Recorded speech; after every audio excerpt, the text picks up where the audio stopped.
Good morning everyone and welcome back. Today I'm talking about mating, and it seems pretty strange talking about it because it doesn't start till October and that's still 8 months away. But bull catalogues are starting to hit the mailboxes already, so it won't be long until orders start going in. But I always find this time of the year pretty interesting, but this year I'm giving my mating plan a massive overhaul. It all started back when I took the kids to Calf Club, and it got me thinking because I spoke to Don Shaw that day. He's an elder gentleman, but he's done a lot of work around the Jersey breed, and he used to work for CRV. He's also done a lot of stuff through his career. He actually said he used to work for my grandfather here, which was pretty cool. But he got me thinking because he said he did a lot of top scoring, and with Jerseys on once a day, they really need good sound udder traits to begin with. That's what really got me thinking. I've come to the realization that my cows aren't where they should be. There's a lot of good ones, but there's also a lot of poor performers as well. I also think I probably haven't been breeding the right type of cow for my operation, and I need a little bit of help to get there. Introducing Mark, this is where he steps in. So I actually got in contact with him probably a couple of months ago. I had a few questions and we got speaking or talking, and it just resonated with what I believed and what he believed, sort of on the same page. And that's why I was pretty keen to get him in. But you're actually an independent herd improvement consultant, genetics consultant. I don't know, a unicorn. Yeah. an independent unicorn. And the very cool thing about this is that he's been going for 8 or 9 months, and he's the first in New Zealand to do it, really. So it's pretty cool. You're not worried where bulls come from, etc. You're just picking the best from anywhere. They can come from anywhere, which I really like. I think this is great. And together with Mark's help, we're gonna get massive improvement in the herd going forward. Probably the coolest part about my job is we get to help guys. We get to help guys who genuinely want a hand with improving their herd, who have realised that things aren't quite right in their herd.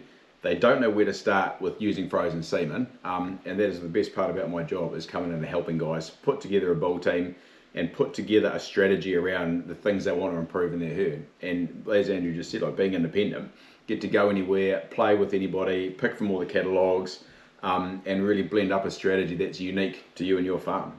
So let's get it. And that's what I like. That's a massive tick for me. So yeah, really cool experience going forward. Looking forward to it. So the first thing that I did was I sent Mark my minder stuff. Yeah. And then he's gone through and actually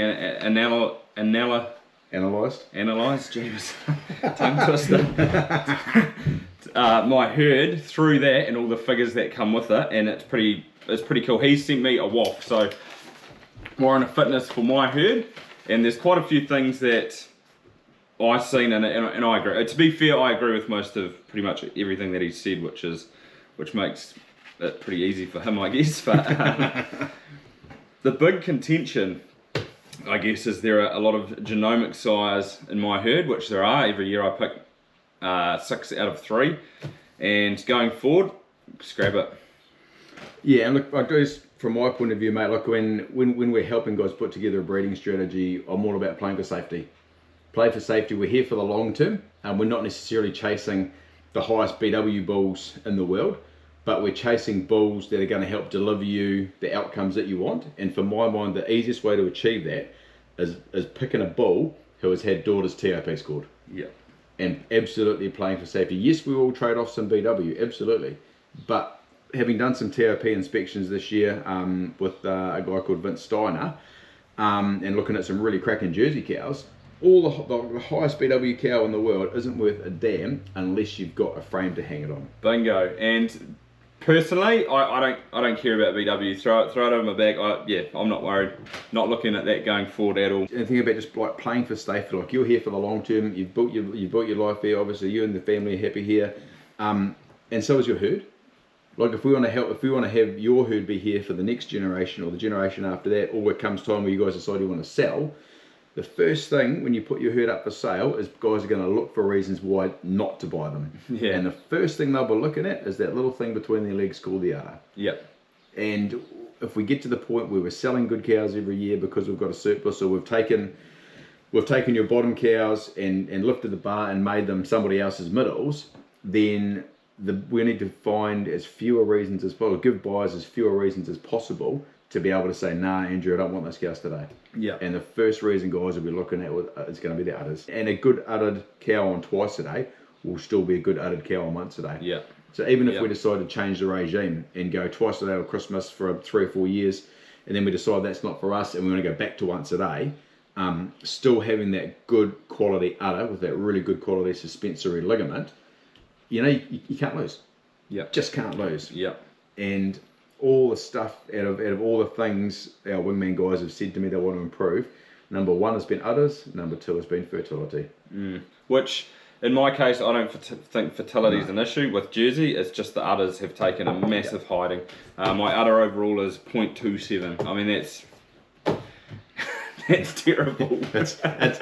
I'll stop you right there. It's not as bad as some of the ones I've seen. But look, I guess that number is probably a legacy of 2 things. Probably some of the genomic bulls, to be fair, and probably before you changed over and started picking your bull teams and using nominated, that would have been a legacy of the quote-unquote bull teams approach, which are based on averages rather than minimums, to be fair. And look, that's anywhere, like I've seen udder overall, anywhere between 0.18 and 0.3 this year, and herds which have used that bull team approach in the past, and that's pretty consistent, mate. It doesn't matter if it's North Island, South Island, it doesn't even matter which flavour team you've used. If it's a Jersey team, a crossbred team, or a Frisian team, the udder overall has been exactly the same.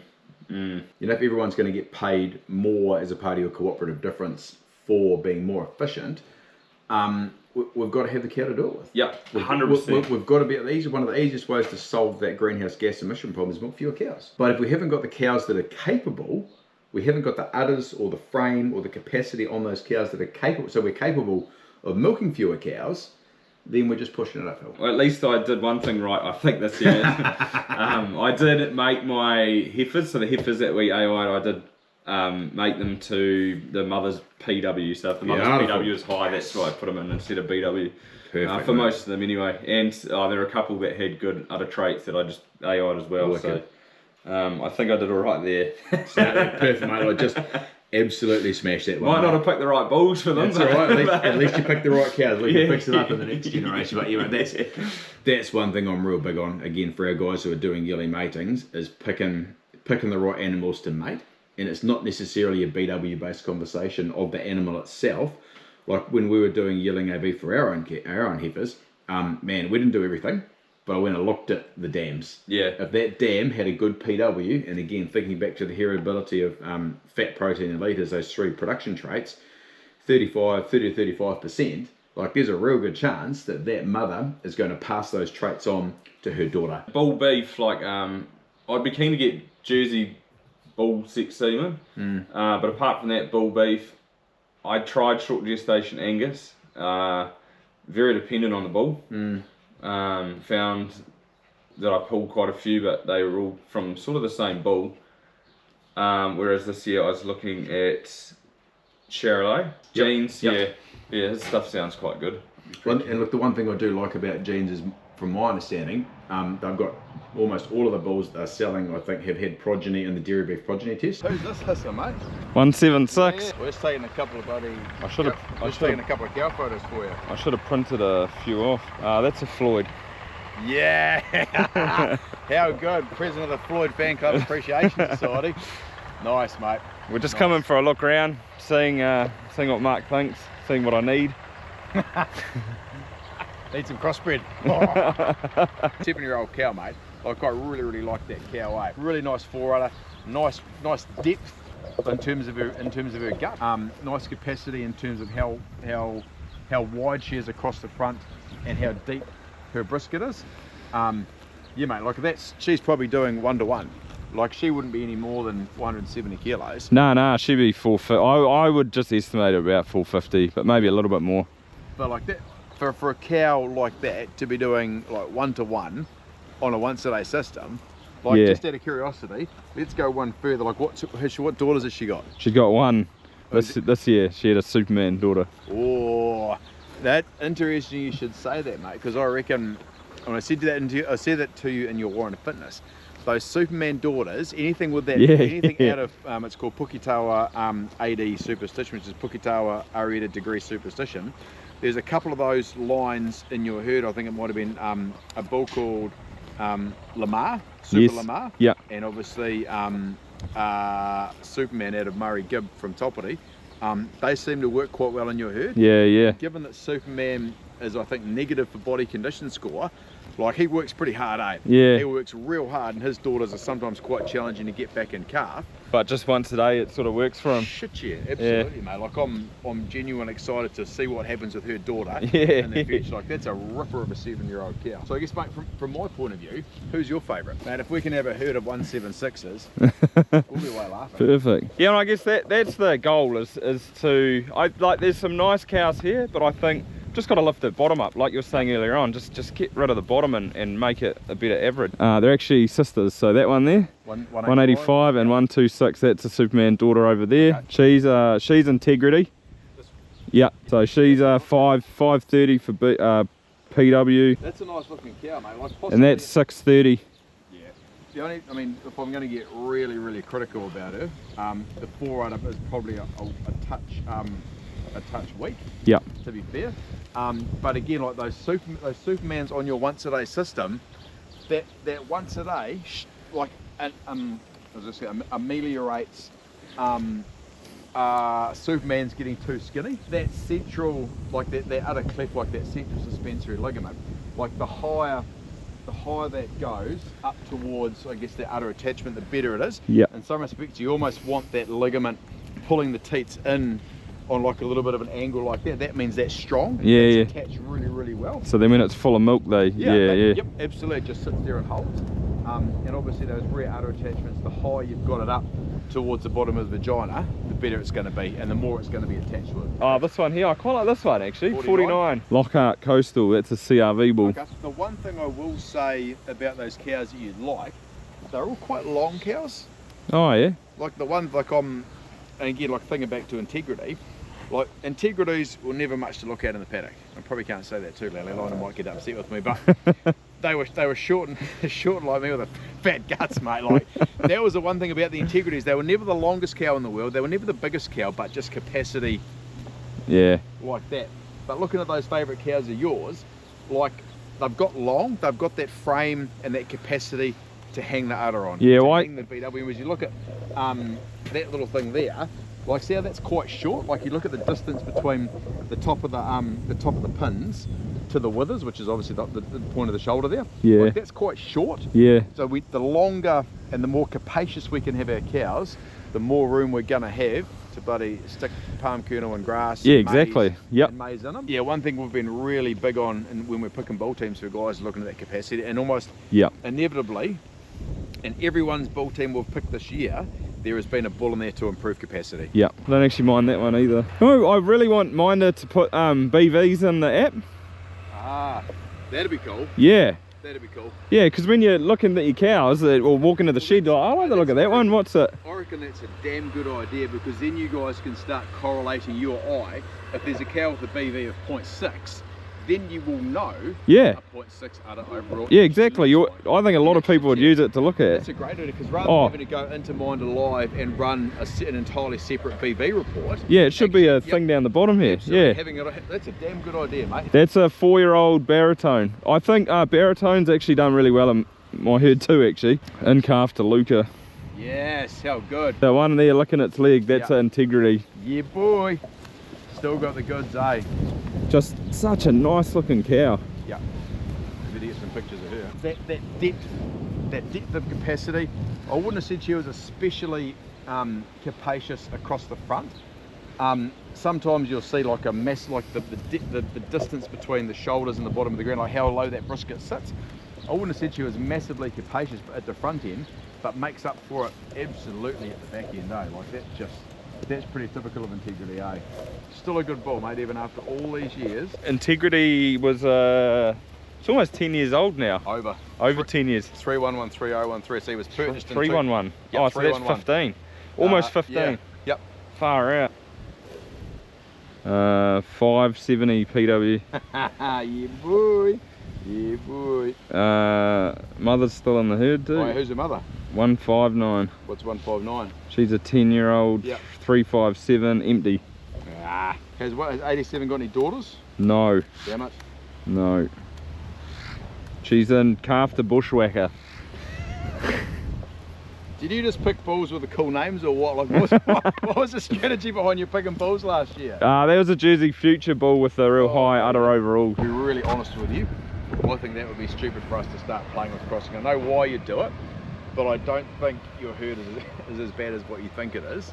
I think if we put in place some real good, strong metrics around who gets kept out of what, and we're picking our bull teams well and putting the right straw into the right cow, I don't genuinely think that we're going to get any advantage from it. I mean, in saying that, if we wanted to affect a step change in udders, we would do it tomorrow.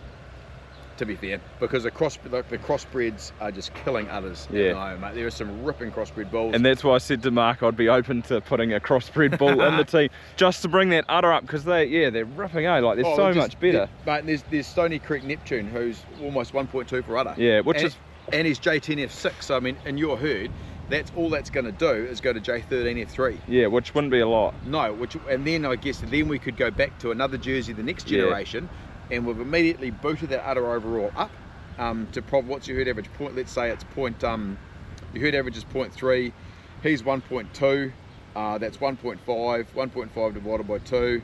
0.7. That's a big jump. That's a hell of a jump. In one generation. In one generation. And I mean, look, and there's also, by doing that crossbreeding thing, that's also going to give us a degree of outcross with our genetics to then maybe go back to a Jersey the next generation without having to worry about inbreeding. I still think it'd look quite a Jersey cow. Oh, like it would do. Something like this down there, which is a bit more on the sort of brown side. It'd be like that, I guess. Or maybe that is part of the strategy we use this year. We pick Neptune in our team, and we go, every time we see a cow with a terrible udder, we're just going to suck. We're going to suck up the J13F3 thing. We're going to fix that udder in the next generation, knowing that the following generation we're back to J15F1 or back very, very close. Yeah, I don't think I'd cross them twice, but no. I think that'd be silly, mate. Just to get that massive udder gain. That's because I can't. There's not enough Jersey bulls on the RAS list at the moment to do it. No, there's Berkeley at 0.87, and nobody. Yeah. And I don't think, like, if your herd, let's say Berkeley's 0.9 for argument's sake, because it makes my math real easy. Your herd average is 0.3, Berkeley's 0.9. That's 1.2 divided by 2, 0.6. Yeah. That's still a pretty good step change. But it's not as much as... No, but the problem is that your herd average is 0.3. Yeah. What about all the other scallywags? I know, there's some that'll be 0. Yeah, exactly. And that's the problem. If those cows who've got an udder overall average of 0 are actually ripping good cows, and it's only their udder leading them down. Yeah, exactly. You could get them to the same as a Berkeley by going 100%. To that crossbred. So yeah. And just committing to just punching it out in one generation, then going back to Jersey. We could do some damage with that. Plus, we'll get a little bit of we'll get some free protein with the F6 component. I mean, that's something Jerseys always suffer from, as a lack of protein. We get a little bit of hybrid vigor, or heterosis, call it what we want. We'll get a bit of protein. Well, that could be an absolute game changer for us. A good cow once a day is still probably going to be a really good cow on twice a day. I think so, yeah. Maybe even better on twice a day. But good twice a day cows don't always make good once a day cows. And I think that's part of our challenge. I fully agree. If you can have a good cow once a day, it's going to handle twice a day. That's what I think anyway. It's going to smoke on twice a day, mate. You've got the productive ability there. All you're asking her to do is fill her udder again. Yeah, exactly. I think you actually do better, but yeah. But again, like, it's got to have to come back to those udders, eh? Yeah. It has to come back to those udders, and we have to get that part of the equation right. On to the young cows now for a quick look around. I reckon you can definitely see the difference in size between your 2 and 3 year olds and your mature cows. Yeah. Like it's really stark, eh? Well, these are just on grass. Yeah. Grass silage. They have been getting PK this year, admittedly. Don't know where this drizzle's come from. It definitely wasn't forecast. Gee, I like it when they're all nice and quiet, mate. You can come up to them and pat them, mate. So, in conclusion to seeing the cows, what are your thoughts? Based on what I'm seeing in the paddock, I think your bigger cows are your better cows, but is that a function of your once a day system where your cows are not under as much pressure and we've allowed them to grow into their body and into their frame more? So, I mean, are those 4 and 5 year old cows, have they grown more? Does that make sense? Yeah, I totally get you. Like where they should be 450 kilos for argument's sake, has your system allowed them to grow to 470? Yeah. And is that the difference? Are we seeing a difference of system, or are we seeing a difference of genetics? Well, I think just looking at it, I think the bigger cows do better. But then again, like you say, I think the younger ones are, they're probably not. We probably haven't given them enough opportunity to put weight on, and that's our limiting factor. So I'm well aware of it. It's something. Yeah, feels a bit daunting saying this on camera, but yeah, we do need to focus on the young herd a bit more. But yeah, I quite agree. That's a real key piece of gold that we've pulled out by eyeballing your cows and going, man, there's two totally different lines here. But if we can get those 2 and 3 year old cows to 4, 5, and 6, gee, they'll be absolute belters. Like if I had a whole herd of cows like your mature 4, 5, and 6 year old cows, we wouldn't have a problem, mate. We just would be absolutely hissing. But with respect to what do we actually do with bull selection, because I don't want to drive live weight too hard, because then the data has said that your 450 kilo cows are better or more efficient rather than your 470, 480 kilo cows. Yeah. But given your once a day system, and knowing that those 450, those cows, those 2 and 3 year old cows, which potentially weigh 450 kilos as 2 and 3 year olds, make that leap to 470 kilo cows as 4 and 5 year olds, do we want to shift the dial on that? And I'll have to do some really deep thinking about that. My fate is in your hands. I trust you to make the decisions. But I guess with the bull selections, what do you do there? Do you wait until catalogues come out? I guess all the proofs are through now, and because we're only getting daughter proven bulls, like all the stuff's there, nothing's getting proven. I'd still like to see us wait until end of April. Yeah. Because I mean, one of the things I'm really hot on is lactation persistency. Given we're trying to have, I mean, in an ideal world, everyone's going to have a 300-day lactation. Yeah. I don't want to see, and I've got real challenges around spring bulls that come to the party early and just like high octane bulls, put it all on vat before Christmas, and then when it gets dry like now in the Waikato, they just shit the bed. They can't handle it. Yeah. Like I'd rather see a Toyota Hilux, something that was never going to be as flashy as a Tesla Cybertruck, but was just going to be there through thick, through thin, was going to be there all the way through the season, might not necessarily have attained the same peak or had the same flashiness as a Tesla Cybertruck, but you knew it was going to be there at the end. You knew it wasn't going to die because its batteries didn't fail. Yeah, definitely. Do you know what I mean? That's the sort of we're trying to find those integrities. We're trying to find those generational bulls. We know one thing for certain, that Berkeley's going to be in it. So that's one of them. And then we talked about it, putting a crossbreed in there, which sounds a bit dirty as a Jersey farmer, but I'm not too worried. It's got a high percentage of Jersey, and then it'll get crossed back. So I'm open to that. Especially to get that udder. That'll be the last piece of the puzzle to doing this job really, really well, is having some real rock solid parameters around, if we're going to A/B everything, that's fine, but gee, we need to be absolutely certain who we are keeping cows out of. Yeah. Who we're keeping heifers out of. Need to get family lines going. Yeah, agreed. And then you and I talked about that in the paddocks. That's a challenge on your once a day system, is to work out who the better cows are on once a day. And that's I think the twice a day farming system hides a lot of evils with that respect. I think the difference between good cows on a twice a day system is probably smaller as opposed to a once a day system, because not every cow is capable. Yeah, I don't think they're being put under as much pressure. No way. No. Not in terms of udders, not in terms of production. I think that once a day system puts a lot more pressure. Oh, definitely. I think it does. And that's why my mastitis has been higher. I think just that these cows are milking at the sort of top of where they can be, I think. But if we can get a better frame cow, better uddered cow, I think they're going to do better. So time will tell, but makes sense to me. Watch this space, yeah. Thanks, mate. No, it's been great. And if anybody's watching and you find it interesting, get in contact and give them a chat, because it's pretty interesting stuff. But you can get in contact through either Instagram on Wingman, or you have got on the website. On a website, it's under yourwingman.co.nz. Yeah, we'll just Google it and it'll come up. But yeah, if there's anybody out there that's curious, just have a chat. Thanks for having me, mate. Like, I've thoroughly enjoyed spending 3.5 hours with you, chewing the fat, picking the eyes out of your herd, and just coming up with a bit of a game plan. Like, genuinely excited about the opportunity we've got. And like I said, like we're not eons away from it, mate. We are not eons away, and I think you've undersold you've undersold a little bit. So it's I think going to there's be a lot cool, of work mate. that needs doing, but yeah, looking forward to next season already. At least it'll be green. sick of the drought. Definitely knows what he's on about, and he's doing something pretty cool in the industry. However, there might have been a few things that we touched on which I haven't explained to you guys, and one of the things is that I'm actually looking at going back to twice a day milkings through the peak next season, because I've got the halter collars. I don't have to sit behind cows.